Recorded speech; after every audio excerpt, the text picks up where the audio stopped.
Nice music starting that out today. Okay, what we're going to do today is we're going to go ahead and start actually looking at a collection of basic elementary functions. And then as we go through the rest of the course, we're going to use these functions to start modeling real-world things in business, in science, and other types of application areas. So it's really important. Up to this point, it's been a lot of fundamentals. And from this point on, we're going to start having this graphical, real strong graphical perspective. We've done some graphing and sketching on basic things so far, including circles and linear functions and a little bit on parabolas, but we want to go ahead and make it a little more formal starting today. And then we'll try to also get to the piecewise defined functions, which I think were in your last homework assignment, so make sure I don't forget that. All right? Also, as an aside, for those of you taking that quiz, I sent everybody an email, class email the other day. The homework quiz is due by 5 o'clock today, and that you have 2 chances on those problems, and I think there's 10 of them again, and those are due by 5 o'clock today. I'd also sent a few of you emails about that I had not gotten a grade from the first week's homework quiz from you, and I'm a little concerned. So I want those people to come see me, or if you got a low score, come see me. Please check your email. I'm sending these out to the email address you queued in when you logged on to MathXL this term. There's also your first 20-point quiz that's due by Wednesday before class. Okay, so it's available at the Math Resource Center. You have to come in there, check into the testing room, and then we lift the password so you can get a chance on it. And it's a 20-point quiz that covers up through last week's homework. Question? Do we get notes for that? No. This is checking out to see what's in your brain, okay? Because that's where we're trying to, is to stay in there between your ears, okay? Are all the questions in the quiz from our other 2 quizzes that we took? They're not exactly from that. It's the same material though, because those homework quizzes you took were just snapshots. Those are little snapshots to sort of give you some feedback and to give me some feedback as to what you're actually able to do. So this is the 20-point quiz. So do that before class Wednesday, and it's available in the Math Reader starting at 11 o'clock today. Okay. Yeah. Oh yeah, definitely. Oh, one more comment on that is I want you to show your work on the homework quizzes that you've been working on that are due every Monday. By 5 p.m. I want you to have that scratch paper available so I could look at it with you if necessary and possibly give you some credit back. When you go in to take the graded quizzes and exams, I also want you to write each problem out just like a homework assignment, work it out. You will turn that paper in when you finish taking the quiz or the test in the Resource Center. You'll turn those papers in, and then I can look at those while I look at your results on the computer. Okay? So let's get on to library of functions and their properties. So if you go back to your beginning algebra background, you know probably one of the easiest functions was what kind of function? Y equals linear functions, right? Y equals x. Isn't that about as basic as it gets? Okay, so we've got the function, and we could use our function notation, f of x or g of x, something like that if we wished, but why not just keep it simple today? Why not just call it y equals x? Now a little sketch of that, and we're going to have a whole bunch of these. So you can have the equation and then a little sketch of it. You know the x value is going to be y value. And so we all know what that graph looks like. We could also, and it's actually very elementary to do this with this one, but we could build ourselves a little table of the x and y values, and then those values like -3 for x gives a -3 for y, -2, -2, -1, -1, 0, 0. And this is called the identity function.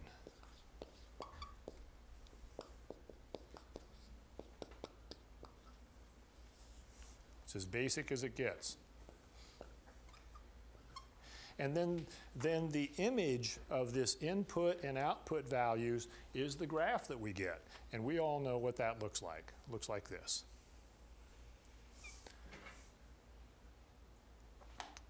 Okay? We talk about this and you'll fall asleep.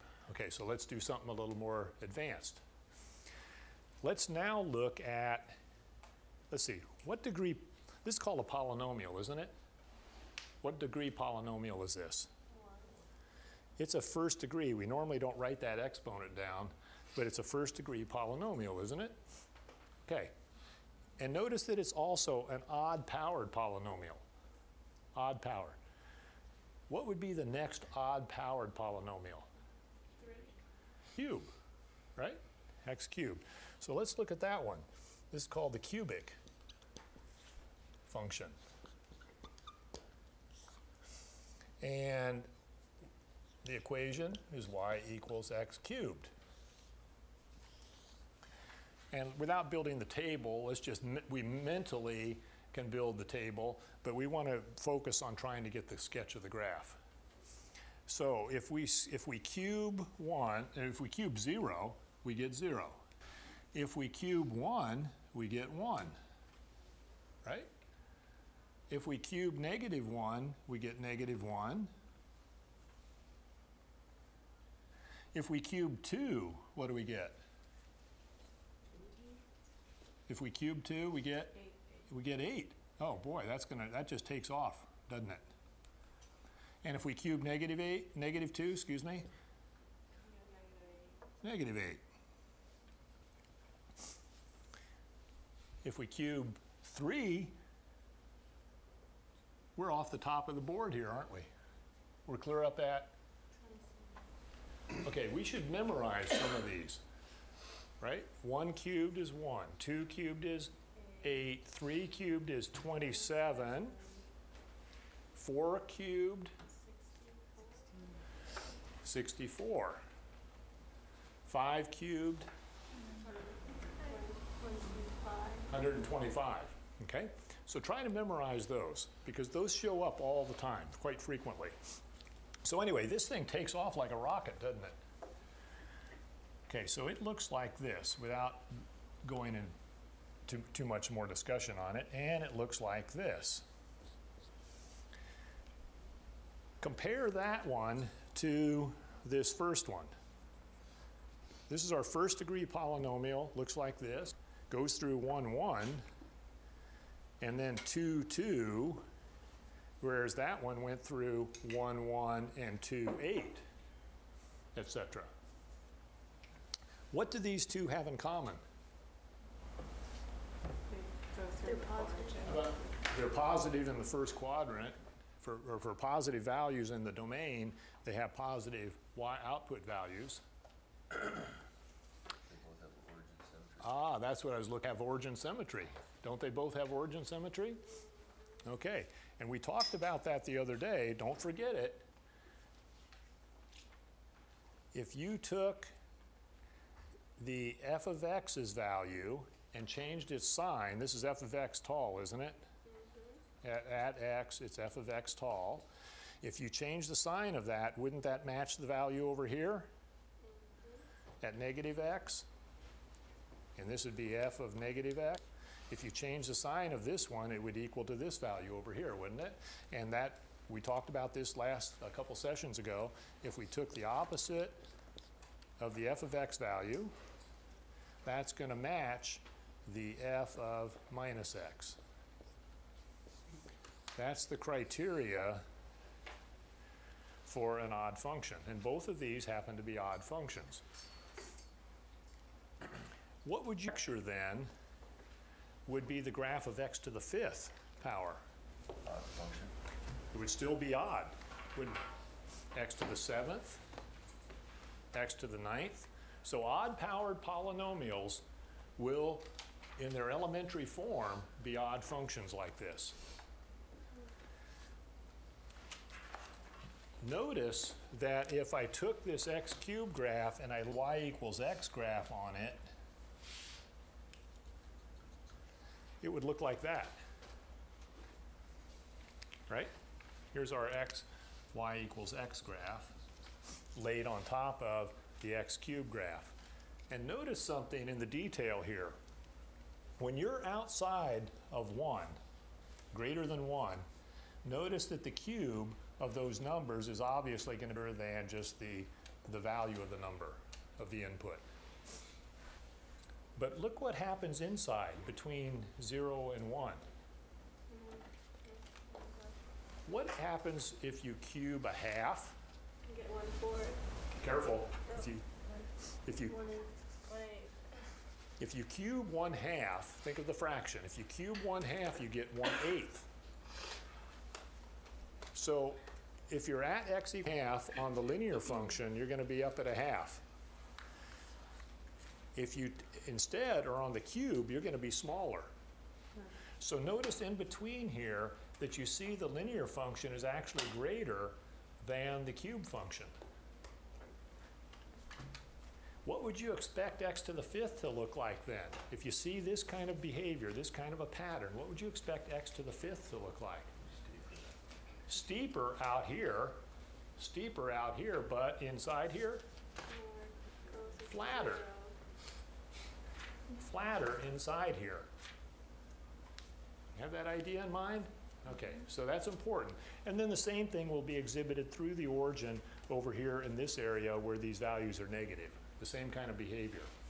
So let's just for a quick sense of this, see, once you get this in your head, then you'll be able to look at some nasty looking odd-powered polynomial and you'll have a sense of it without having to touch your calculator. So let's say I gave you something like this. Y equals x to the 11th. Without touching your calculator, you should be able to, if this is 1 and minus 1, you should be able to sketch that really fast. It's going to go through 1, 1, and negative 1, negative 1.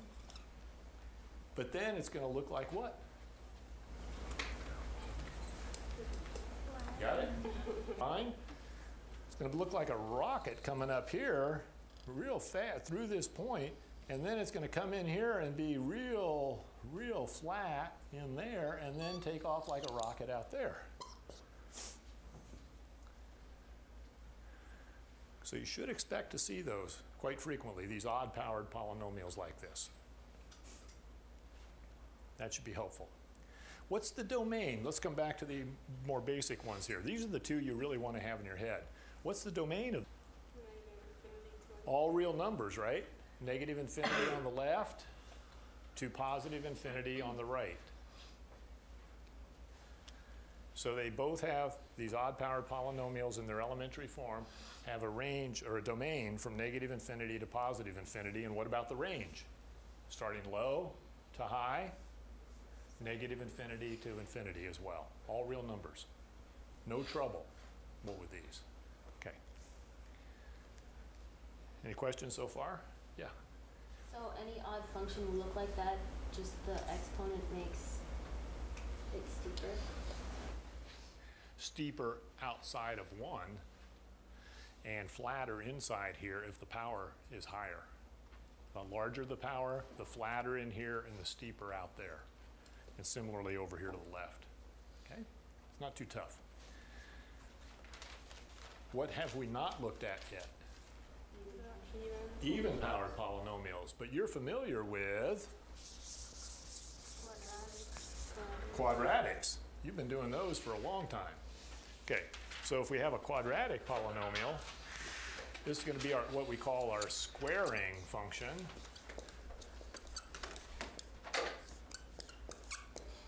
Our squaring function goes through 0, 0, 1, 1, and 1, 1. And we know that it comes down sort of like a U shape. And it's clearly, let me give you the equation, y equals x squared, just to be nice and tidy. Looks like this. Symmetry. Y-axis. Y-axis symmetry, meaning that f of x over here, it's f of x tall, isn't it? And over symmetrically at negative x's value, it's f of negative x, and those heights happen to match each other, don't they? Those heights match each other, so the criteria for an even function is that the f of x value matches f of negative x.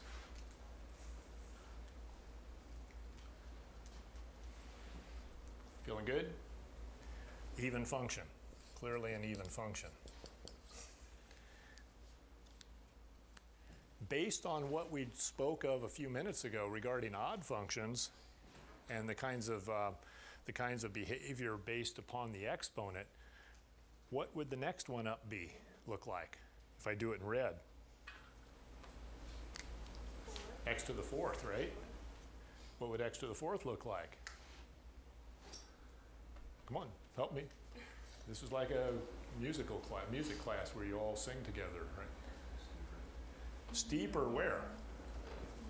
From 1 to... Out here, right? Steeper out here, but in between here and here, flatter, right? Because we're raising the input we're squaring the input. If you square a half, if you square a half, you get a fourth, right? If you square a half, you get a fourth. What if you what if you take a half and raise it to the fourth power? What if you had this and you're at a half and you raise it to the fourth power?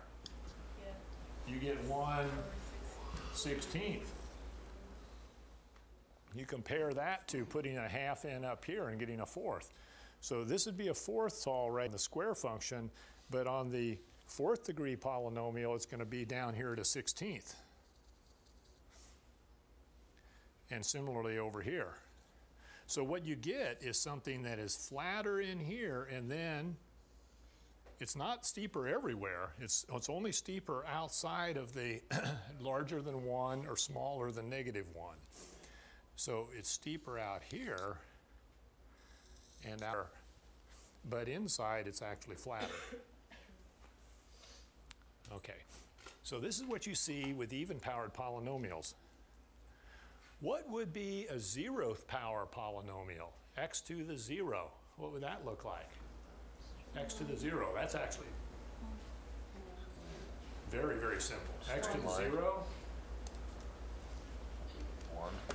Anything to 0 powers. X to the 0 is X. it looks like this, doesn't it? Y equals 1. Y equals 1. Okay. Now the only place you have some issues is 0 to the 0th power. So don't worry about that. But you see the pattern? How if you start out with y equals 1 and then you start building this up, y equals 1, which is like x to the 0 in behavior, then x squared, kind of all of a sudden it sucks this part down, forms your parabola. And if you got x to the 4th, it brings it down even more in here and steeper out to the outside. Okay, now look at the domain of these guys, these even-powered polynomials. The domain is, again, like on the odd ones, all real numbers. But look at the range on this. Range. All together now? 0 is the low point, isn't it? Includes the 0, the square bracket, continuing up to positive infinity. Half open interval.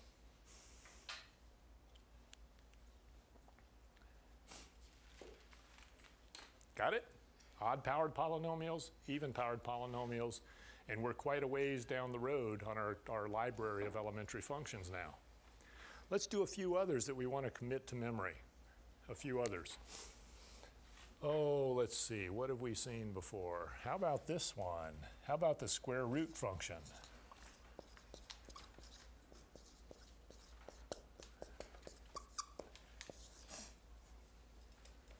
If you aren't sure on this one,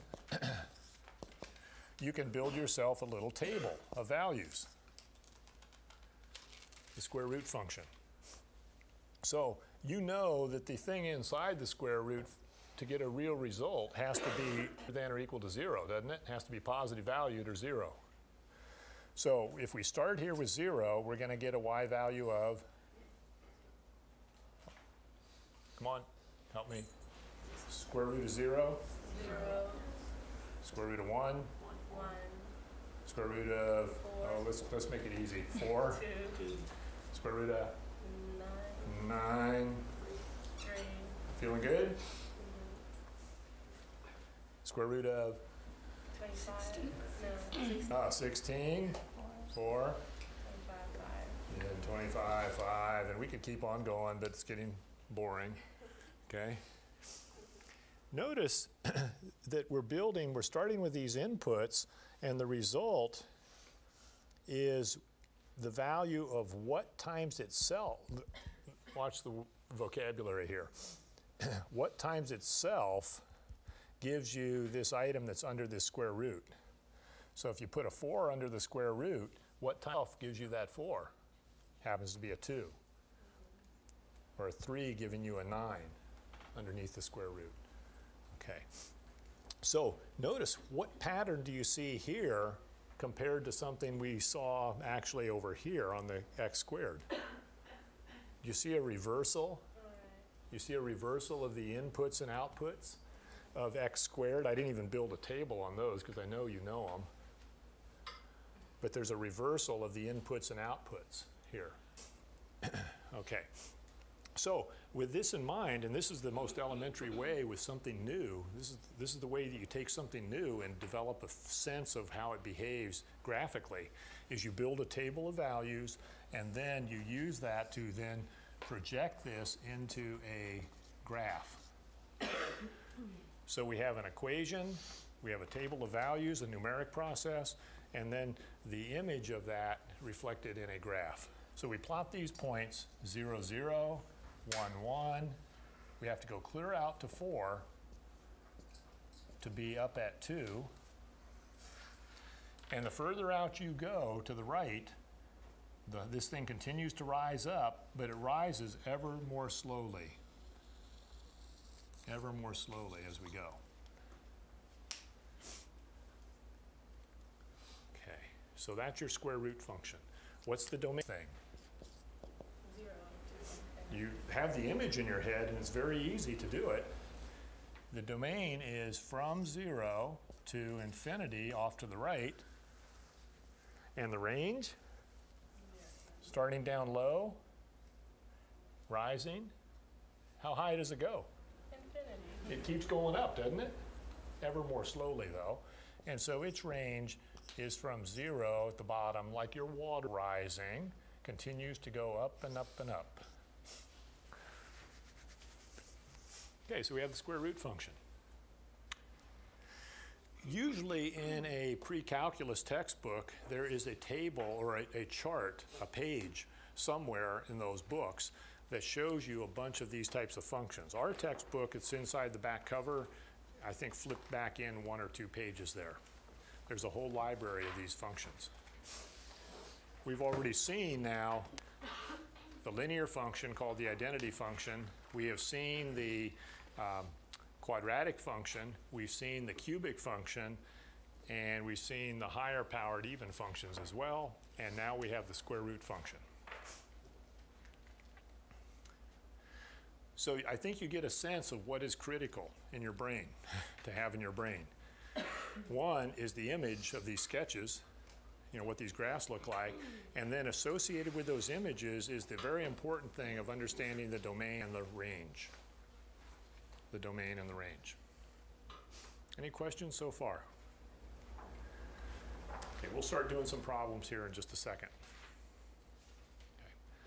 Let's see. If you looked inside the back part of the book there, there's a couple others in there. Let's look at the absolute value function, which actually is a fairly useful tool sometimes. Absolute value function. And in a few minutes, I will show you how to use your graphing calculator to assist on this, and even where to find the absolute value function in your calculator's memory capabilities. Okay. Let's see. Let's practice a couple things here because people tend to have trouble with this one. It's not a hard one. It's actually it's like it's your linear function idea, really. Very easy. but there's a little twist to it. So let's see. If we're doing the absolute value of 10, we know that is 10, right? And if we did the absolute value of, say, -3, we know it is a +3. Oh, interesting. So if I told you that I wanted the absolute value of x and was greater than or equal to 0, then isn't that going to fit what we have going on here? It's just going to be whatever I put inside the bars. Isn't the absolute value of x going to just be the value of x if x is greater than or equal to 0? Is that, everybody have that? Is everybody okay with that? If x is greater than or equal to 0, then whatever's inside here, this thing inside here, is just the absolute value of it will just be that, the value of x, right? Now, what about down here? What if, let me separate this. Down here, check this out. If I have x smaller than 0, which is what I have inside here, and I'm trying to figure out what this is,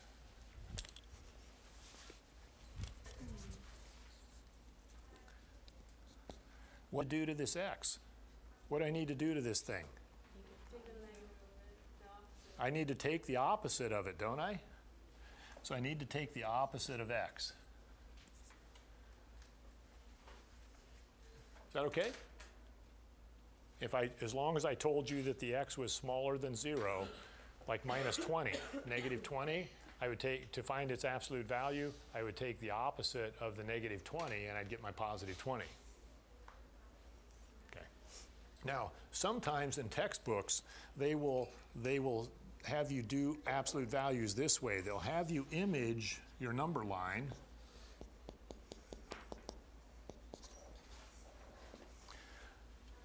Positive and negatives. And the way they would describe absolute value, like if they wanted the absolute value of 2, they would say it's the distance between the point and the origin. And that distance there is clearly 2. I wanted the absolute value of -1, 2, 3, 4, 5. -5 is absolute value. I would be here, and it would tell me it's the distance from that point to the origin. Okay. So sometimes you'll see textbooks sort of describe what an absolute value is that way, so you can image the location, I'm trying to get in the camera, image the location on the line, and then it's simply the distance to the origin from wherever you happen to be. It's the distance, okay? So, how would we write this? Mathematicians are notorious for shortcuts and shorthand ways of writing things because the symbolism just gets crazy if you write out all the detail. So, a shorthand way of writing a definition of an absolute value is to break it up into parts. If we give a restricted domain, x greater than or equal to 0, then the absolute value of x is just going to be the value x. So you can see a restricted domain right here.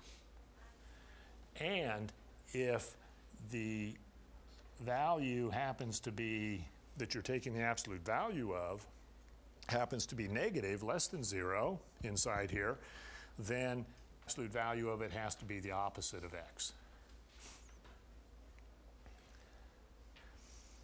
The sketch of this is very, very easy.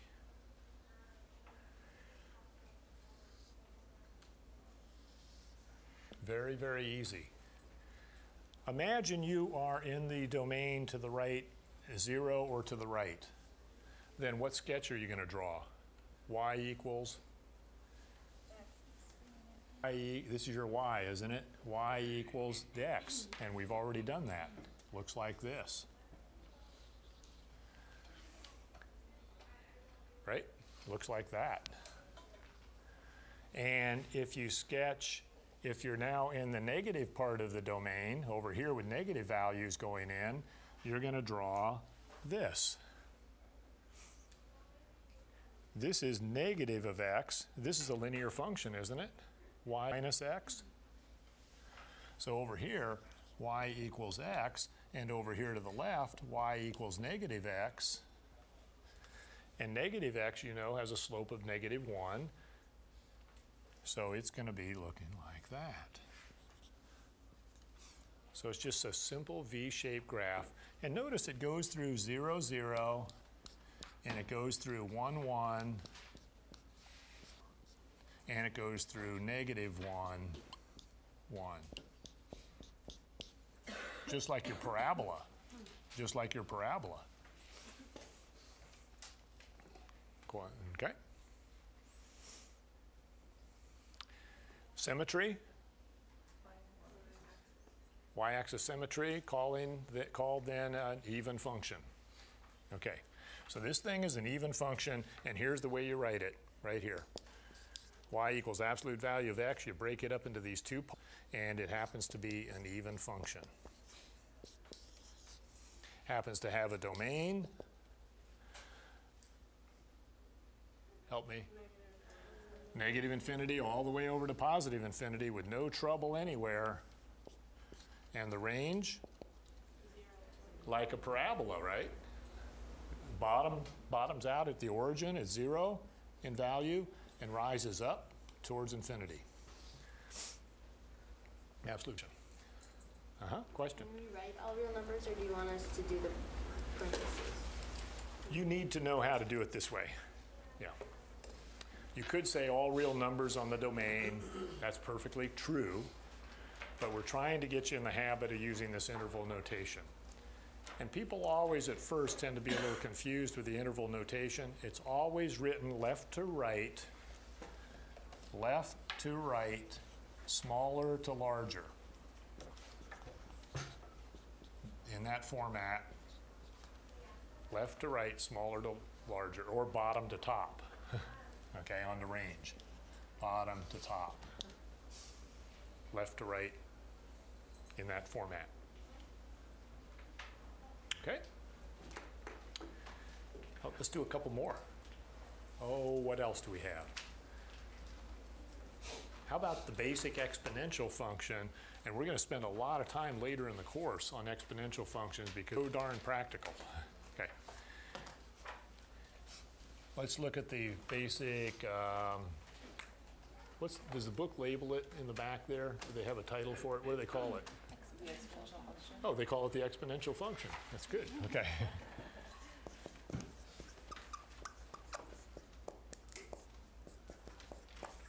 Exponential function. Now, we all know what an exponent is. It's a small letter that's written up above almost a superscript next to some number called a base. So if we have, rather than confuse you with using a letter, why don't, for the base, let me just use a sample. Probably the easiest base would be a 2. Let's use a 2 and make the exponent variable. So let's use this as our sample exponential function. The base can be any positive number. This is our base, and this is our exponent. If you ever see something with a base that's a constant, and you see an exponent up here that is a variable, then you know right off the bat that you have an exponential function. And you should be able to identify it as such. Notice that there's a bit between what we have here and what we saw earlier on the polynomials. On the polynomials, the base was the variable, and the exponent was a positive integer, like a 2, a 3, a 6, a 7, x to the 7th, x to the 9th, x squared, right? So if you ever see a variable exponent with a constant base, it's called an exponential function. Any questions? Yeah, you had just said that it's all positive. Bases are always positive, yes. Life gets more interesting if you try to make the base negative. We won't even look at that. Okay. What if the base is a fraction? That would be okay, but it's going to be a variation on this, though. Okay, a good question. what if the base was a positive fraction? Maybe a half, a third, a tenth, okay? A fraction. That's okay, as long as it's bigger than 0, positive. Okay, so let's see. This is something you did in intermediate algebra, but some of you may have forgotten, so it may not be a bad idea to go ahead and look at a quick table of values. And what I'm going to do, let's see. Yeah, we're okay on the time. Let me, I'm going to go ahead and erase the absolute value one over here so I have a little more room.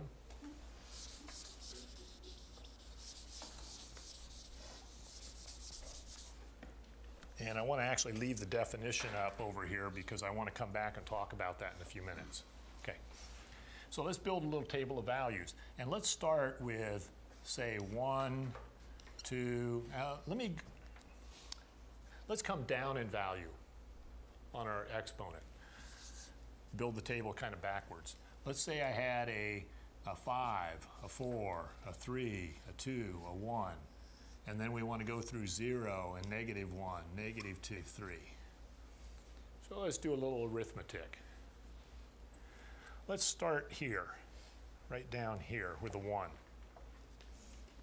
So 2 to the 1 is what? Okay, 2 to the 1 is 2. Now, let's do 2 squared. We know that is 2 times 2, which is 4. 2 cubed is 2 times 2, which is 8. Let's put us to sleep if we keep doing this. 2 to the 4th. 2 to the 4th. 16. 2 to the 5th is 32. Okay. So a couple of things from basic arithmetic. Exponentiation with natural, or the counting numbers, or natural numbers as the exponent like this. Exponentiation with the counting numbers as our exponent means repeated multiplication. This is some of the shorthand that mathematicians developed hundreds of years ago. It would get real boring to write out 5 2's multiplied together. And so they come up with this shorthand notation for repeated multiplication. Okay? So exponentiation can be thought repeated multiplication. So look at how you come down in these values. Here, coming down, you're dividing by 2. You're dividing by the base. You're dividing by the base, aren't you? Divide by the base. See that? 32 divided by 2 is 16, divided by 2 is 8, divided by 2 is 4, divided by 2 is 2. So if you're ever trying to explain to somebody in beginning, just starting to study exponents, this idea of y is 2 to the 1 equal to 2, you could build this little chart and show, oh, the way we're getting to this value is dividing by the base. Now check this out. If you divide this 2 by 2, 2 goes into 2 one time. So this is explained to someone why 2 to the 0 power happens to be 1. And then it gets even more interesting when you start coming down to negative exponents. 2 to the -1. If you divide 1 by 2, you get 1/2. 2 to the -2, 1 over 2 squared, which is 1/4. In other words, if you divide a half by a 2, you get a 4th, and so forth. So this is a basic idea. Make sure you remember this concept. Very, very important. Okay, with those values in mind, without belaboring it anymore, notice that the results here are always positive. It's kind of messy, but down here, if the base is, if the exponent is way off to the left on your number line over here on the left on the graph, then you're going to see that you're still getting positive results, but the further left you go, the closer to 0 they are. Here at -1/4. minus a half, excuse me, I'm sorry, negative, or positive fourth, a half, 1, 2, 4,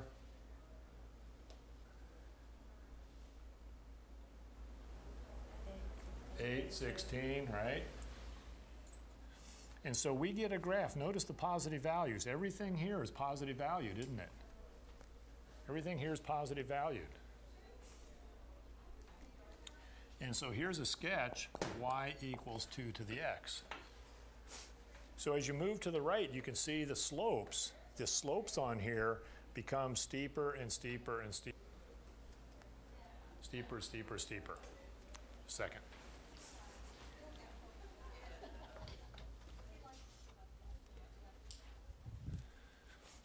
Okay. So just keep that in mind.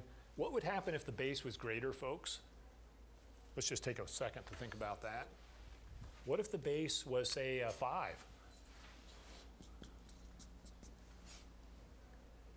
Imagine you're putting a base of 5. Yeah, out here it would be much steeper, wouldn't it? If you're at 1, you're going to be up at 5. At 2, 25. However, at 0, 5 to the 0 is still 1. And then over here, at minus 1, it's going to be 1/5. Oh, interesting. So this graph over here, 5 to the x would be steeper than 2 to the x over here. But then, off to the left, it crosses over and actually still positive, but stays inside here, like that. So it's flatter over here, but steeper out there for a larger base. So this is a really critical point, and we're going to spend a lot of time looking at these later in the course. I mentioned that earlier. This is called a knee or a key kind of point, and you'll hear me use that sort of vocabulary on it.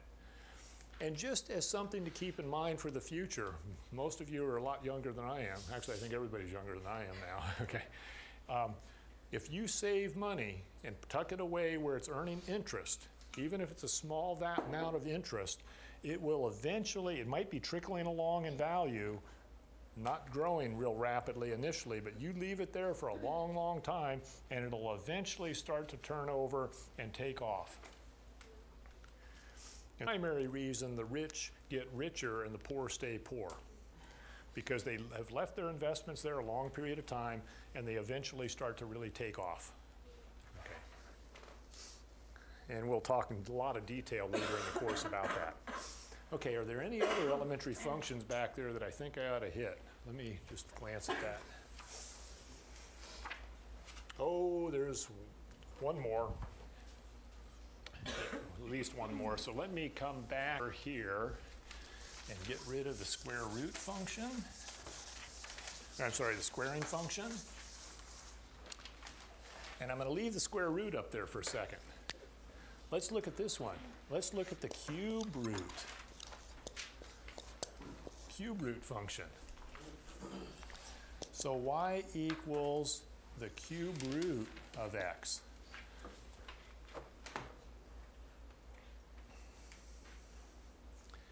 And on this, on the TV monitor, if they can catch both of these, it'll be useful. Look at the square root function over here. We did that one already with a domain and range. Do you have a sense that maybe the cube root is got some similarity to that square root? Okay, because we know that square root means x to what power? To the 1/2 power. And this one, the cube root, means x to the 1/3 power. So notice we have a variable base like our polynomials, but these are not called polynomials. We have a variable base, but our exponent is a fraction. Okay. Now, in the interest of time, I could build a table. I'm not going to do it. No, I will. Let's do a couple. Let's say I was at -8. Times itself 3 times gives you -8. 2. Careful. -2. What times itself 3 times gives you -8? negative 2, right? Negative 2, negative 2, negative 2 multiplied together. Let's do a couple others. How about, negative 1? Negative. Still negative 1. How about 0? Cube root of 0? 0. What times itself 3 times gives you 0? 0. Okay. 1, 1, positive 8. What times itself 3 times gives you 8? 2. Okay. So we've got a few symmetric looking points here, don't we? Let's plot them. Negative 8 way off to the left, negative 2 down here. Negative 1, negative 1. 0, 0. 1, 1. I got to go clear out here to 8 to get up to 2. Very carefully plot those points and some other points. I'm going to get a graph that looks like this.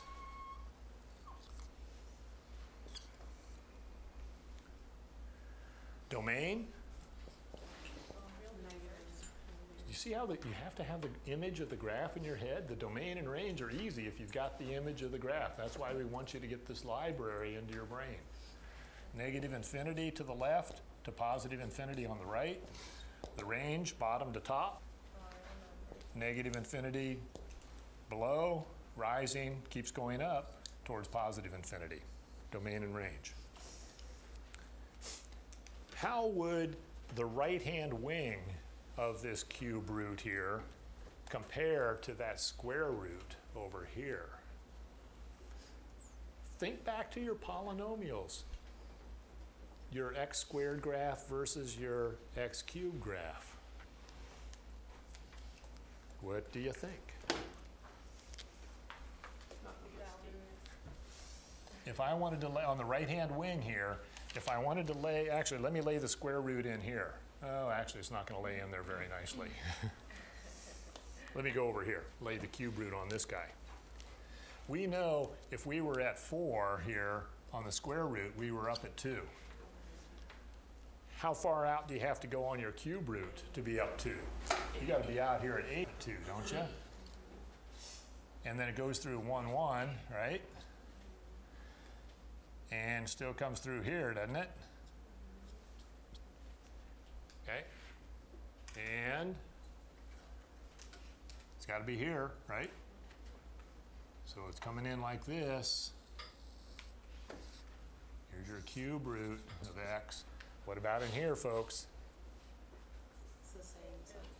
Down here? No. Comes in like that. Okay. So do you see some connections between the polynomials we looked at earlier and our square root function and our cube root function? Kind of some symmetric type relationships. But there's a difference in the domain and range. This one has a restricted range of values from 0 up on the square root, and whereas the cube root function has a range that continues to go negative on you. Yes? Coincidence that that's the, doesn't that look like the cube root graph? Well, this is cube root. Or the cube graph? It does. Cube root function? Yes. As a matter of fact, there's a reversal to get the square root or cube root graphs. There's a reversal of the parabola input and outputs and the cube graph inputs and outputs. If you interchange the inputs and outputs, talk about that a little later in the course, that we're developing here, actually, these are called inverses. These are called inverses of those polynomials x squared and x cubed. They're called inverses. Okay, so this gives us a good library to work with, and what we're going to do next class session is we're going to actually start taking these things and stretching them and squeezing them and shifting them around like we were shifting our circles earlier. We're going to be shifting these graphs around, and we're going to be stretching and squeezing them to fit certain kinds of shape. Okay, that's it for today.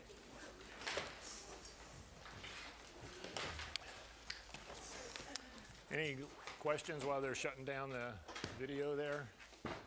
Okay, don't forget, there a number of you came in late. I emailed